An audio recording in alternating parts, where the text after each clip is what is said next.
Hello, welcome to the live video. So today I'm going to be talking about the gender bill. It's currently being debated in Parliament. I don't know how it will go, but I just want to give an opinion of that so that we can find ways of arguing around it that may be a bit different, but perhaps they might be a bit informative as well. So we'll start with what the gender bill is. The gender bill comes from the 2010 constitution, where Kenyans said that 1/3 of the gender in our elected posts must be no more than 1/3 must be one gender, right? So if there are 30% of women in parliament, right, then that's okay. If there are 35% of women in parliament, that's okay.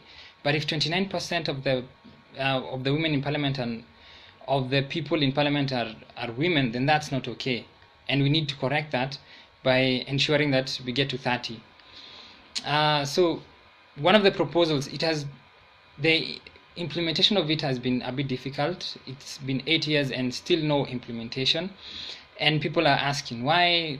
There are so many reasons about it, but let me just go into what we're discussing today. The discussion is to bring it and make it law, ensure that it is law. And another provision that's there so that we don't go for an election if women are not 30% is that to nominate a certain number of women to raise their number to 30% if they have not reached 30%. So those are the proposals. Again, it's likely that will happen. I'll say why in a bit. But then if you also do that, then what happens is that we increase the wage bill that we have, and people are trying to reduce it, so here we'll be increasing it. So just to analyze whether it's all worthwhile, they say that the increase might be about by 60 million more in monthly salaries, right? So I just wanted to start from the role of Kenyan women in our society. What do they do, and why is it important that we take care of them, including making sure that their interests are represented and that they feel that they are a part of our society. So let me start.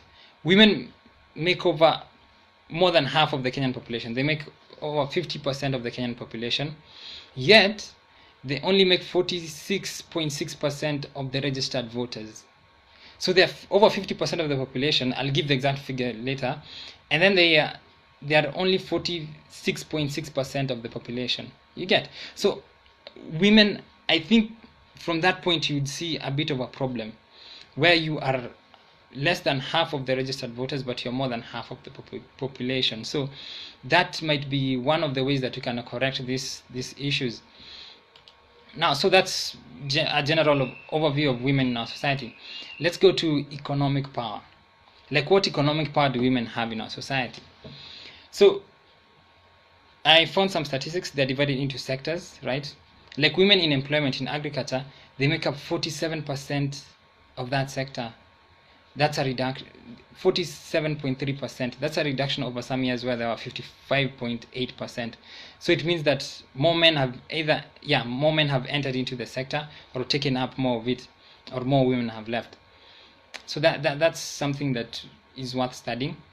I also wanted to say that women, in terms of people own businesses, right, and they have workers, and most of those workers are relatives, and women make up, that's 48.3% of that.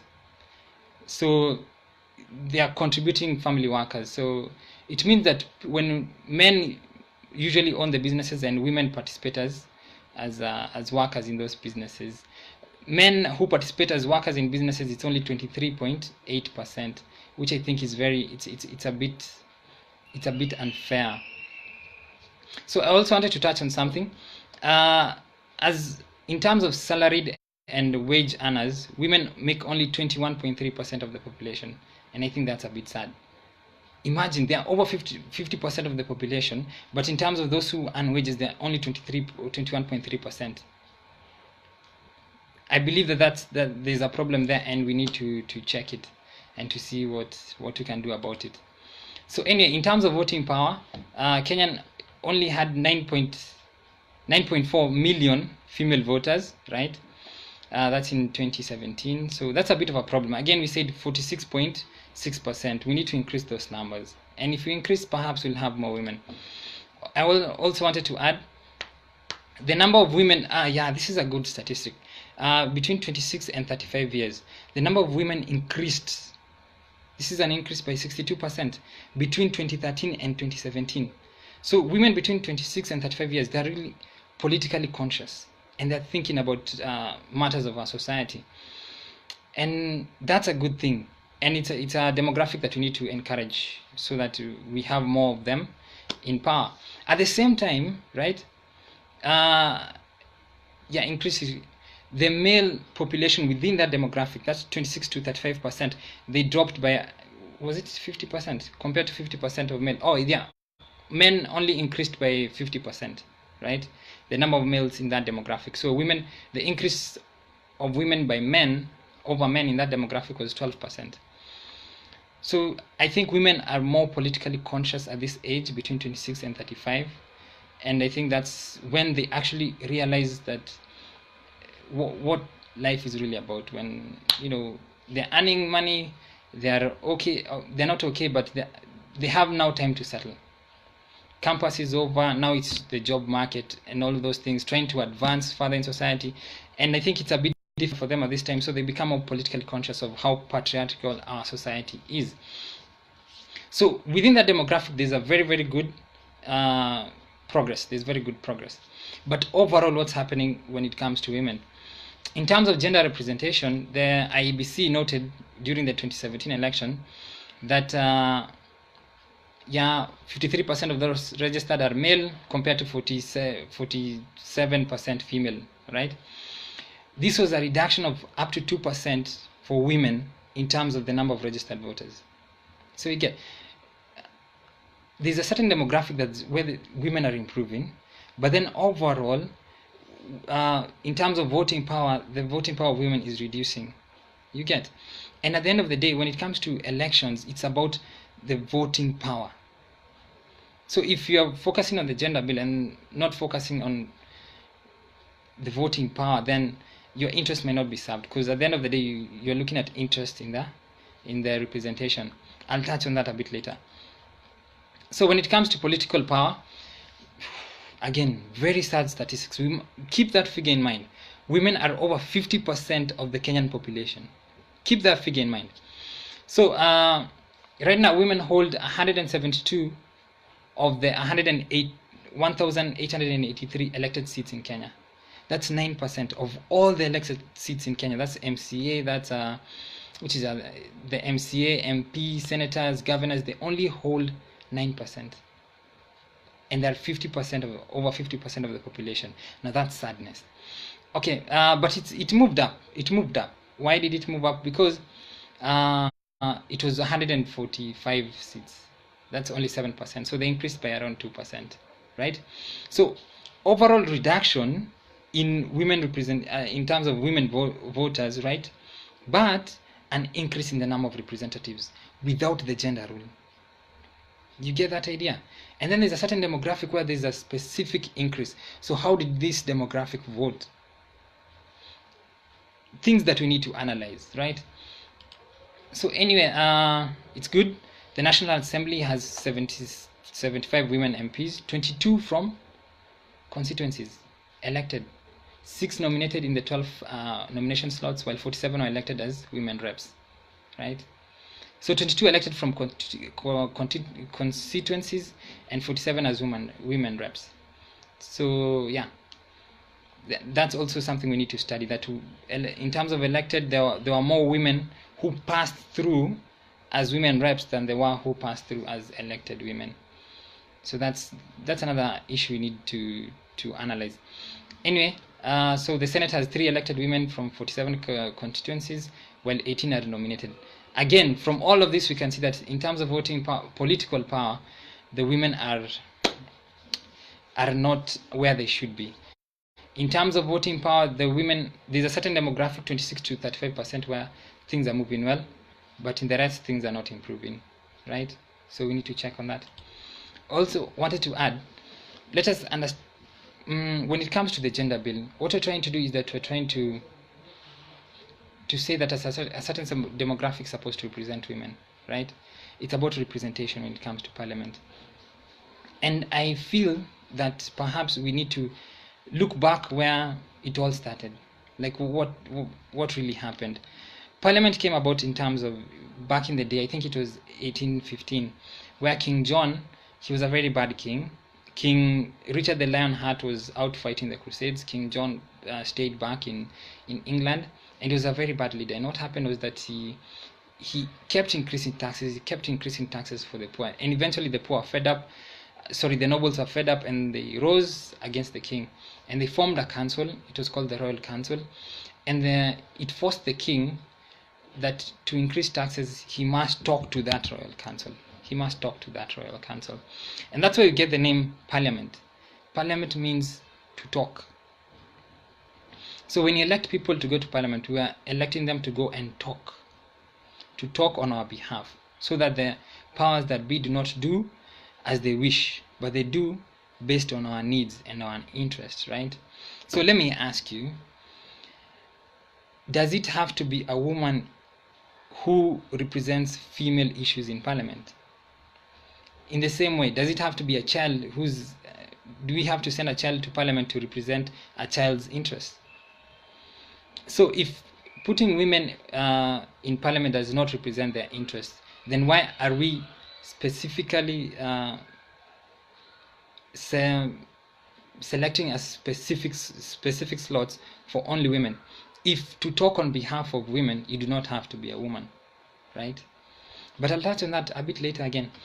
Okay, so I feel that the 1/3 gender rule is a bit undemocratic, that is. So why is it undemocratic? Democracy, as we understand it, it's a rule by the majority. When people elect a certain person into power and they send them to you, to Parliament, to talk on their behalf, we have no right to send them back and say that no, you did not send a woman.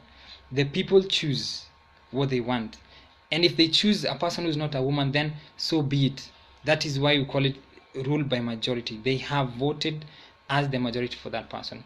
So sending them back to vote again, like they didn't know what they were doing the first time, is usurping their authority as the people who choose their representatives. So that's one. Number two is that okay, people have a hierarchy of needs, right?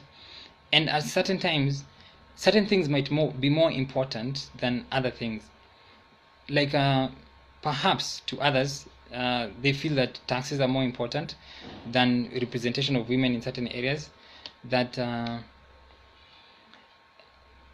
yeah, the gender argument might not be as important as what they're facing. Let's say healthcare and all those things. And the people have that right to choose their hierarchy of needs. And if we do not appreciate that, if we dilute that, then by nominating an entire crop of leaders, right? Nominating, not electing, nominating an entire crop of leaders to represent a certain other issues, then what you do, you are diluting the issues that the people thought were more important to them. So that's another issue. Well, again, nominating other people is a bit of a problem, because now what you're doing is that the people elect other people to talk on their behalf, and now what you're doing is that you're nominating people to talk on interests that they have not voted on, that nobody came to talk to them about. No nominated female MP will go around talking about certain issues so that they can put her there. They do not decide to put her there. She's put there by somebody else, perhaps representing other interests, and somebody who would vote on party lines or something. Okay, then the quality of representation. The people choose their own quality of representation. If they choose bad people, they have chosen bad people. Let them have their bad people, right? And if they choose good people, then they choose good people, right? The people, their definition of quality is different from the elitist definition of quality, from what the thinkers would call themselves their definition of quality. Let them have what they want. If you don't like that quality, then talk to those people, right? To change their perception of quality. Again, this is dangerous in future, because perhaps people might elect somebody who can speak really well on their behalf, but then you send them back because she's not a woman. Or you can send somebody to speak on their behalf who speaks really well, articulates their issues very well, and then you dilute that voice by adding nominated people who are unelected and who might represent a particular political party. So that's, I think the one-third gender rule is a bit undemocratic. So I wanted to give some statistics. There is no proof, I have seen no proof to prove that the one gender rule works. I have seen no proof. Now, people mostly quote Rwanda. I think people start quoting Ethiopia again. In Rwanda, 61% of the representatives are women, which is very nice. In Bolivia, they are 53%. In Cuba, they are 49%. So let's look at these countries. Rwanda, what people do not understand is that before Rwanda started this, women started becoming, representing the country very well. There was already a concerted effort towards developing the country. It was already there before that started. And so we might confuse the idea of having female representatives with the idea of economic development, right? There is no correlation, as I will show with Cuba and Bolivia. They're not rich countries. And what happens, and they're not transformative countries, right? So what happens is that we must not confuse. What we need is good leaders, not female leaders. We need good leaders. And it's highly likely that a good proportion of them, 50% of them, will be women, because women are good, right? As are men are good. So we should not confuse that. The reforms in Rwanda started before the representation of women improved, and the changes were the representation of women, the acceptability of that. It came as a result of those reforms. People are okay with that, and new changes, that's okay. Bring the women on. Okay, Cuba is not doing well, 49%. Bolivia is not doing well, 53% of women. So that idea that adding women would lead to economic development, there is no evidence to prove that. Okay, so when it comes to Iceland, it has 48% women. Finland has 42% women, and Ethiopia has 39% women. Okay, Ethiopia has always been poor. It's improving right now. Finland, and this is what I'm saying, and Iceland, this is what I'm saying. As soon as the reforms start kicking off, then people have no problem with women coming into power. You know why? Because that fight, that desire to keep it, the acceptability of new ideas new ideas are more acceptable when society starts reforming. And society starts reforming when we change our values and we change our ideas. It does not start reforming when we put genders here, when we put certain religions here. It does not change that way. It changes the heart and with the mind. That's where it starts. And as we start that, then it transforms as we go, right? Okay, so countries with less than 1/3 parliamentarians in their parliament, and they're doing well.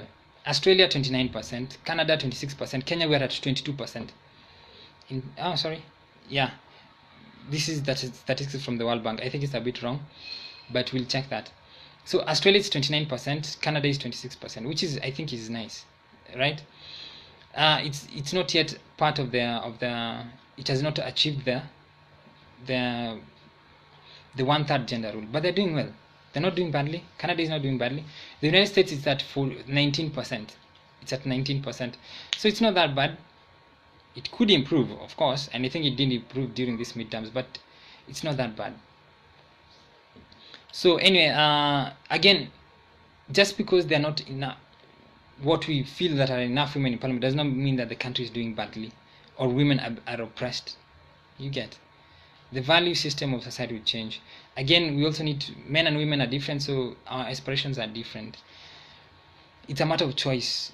Women should have that ability. If they want to go to elective office, they should have that ability without, like, when you reduce the violence in the campaigns, when you reduce because men have the most money, as you have seen, right? In terms of their agriculture, where they are, in terms of salaried, where they are. And so when they have, like, women are only 23% in terms of salaried people. So when you reduce the influence of money in politics, then you actually elevate women very, very, very well, and naturally, without a problem. Okay, so just to continue, there's a general increase worldwide in terms of representative women being represented in parliament. General increase worldwide, and that's a good thing. And that means that we are moving forward. And most of these increases are not because of gender rules. They're because our societies are becoming more open. We're accepting more values. And again, capitalism is helping because people are becoming less and less poor. We'll talk about capitalism in future. So anyway, just about to finish. There is evidence to disprove that having more women helps, or that it's somehow beneficial to the economy. When you force them, when it's unnatural, then it actually accelerates the whatever development you're having. But when it's forced upon people, when you're not looking at the values of those people, the integrity of those people, then a problem occurs. Let me give you an example.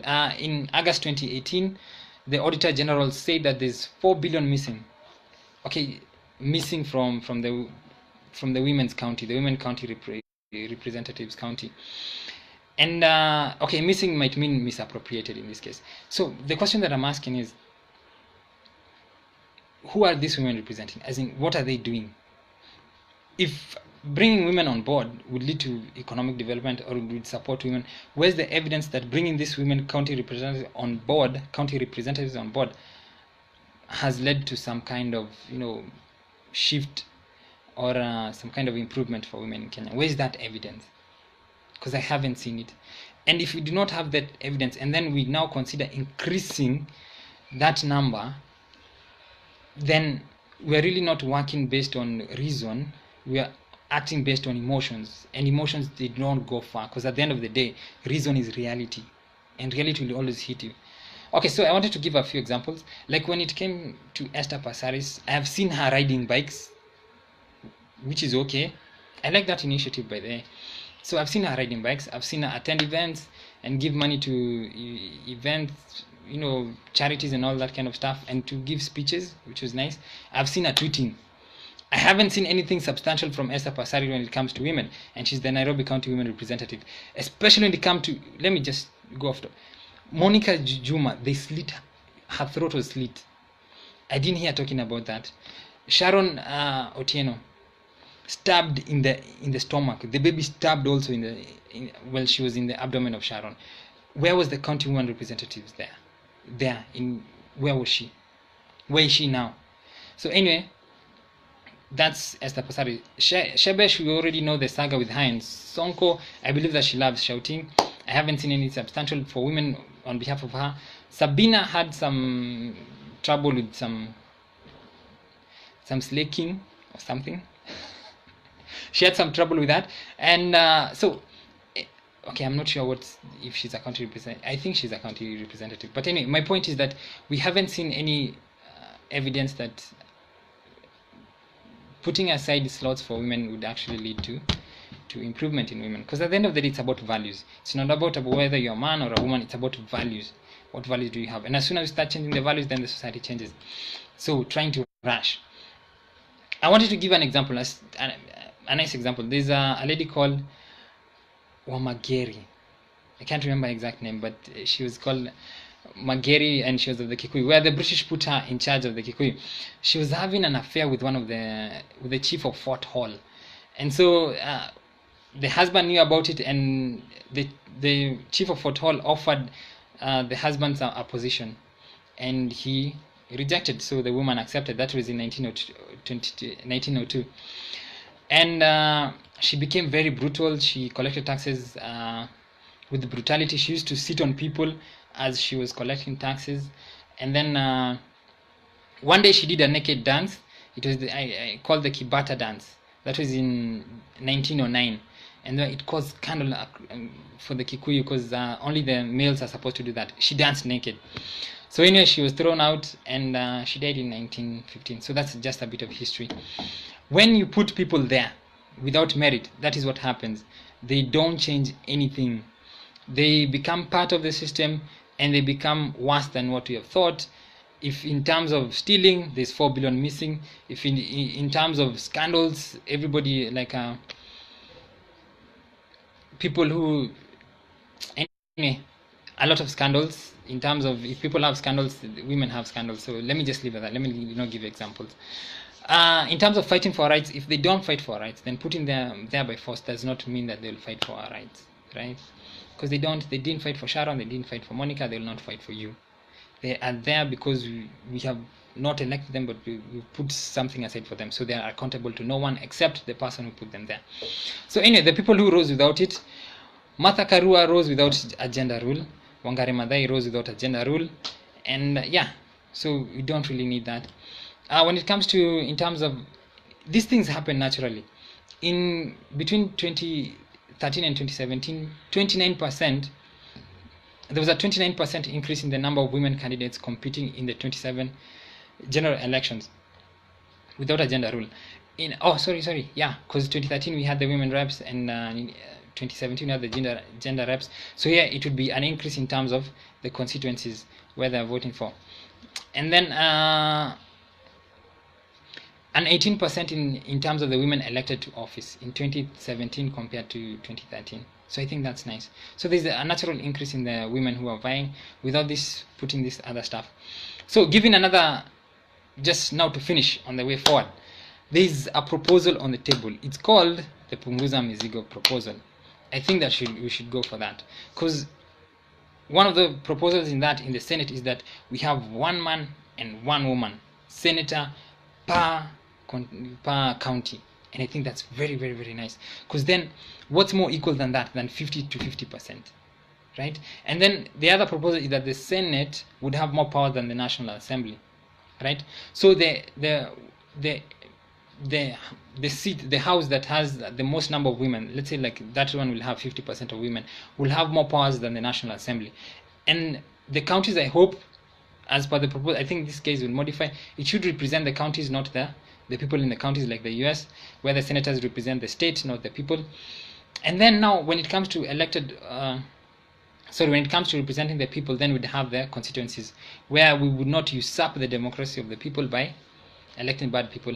Again, if you have one person for county and one person for senator, and one male and one female per county, then it's still a good deal, because at the end of the day, the interest of those people would be represented, of that county would be represented. You won't dilute it, because the woman still has to compete and the man still has to compete. So there's no dilution. People will choose the people who best represent their interest, and then there'll be a check of power between the two, because now they'll be competing against each other within that county. It will be very nice.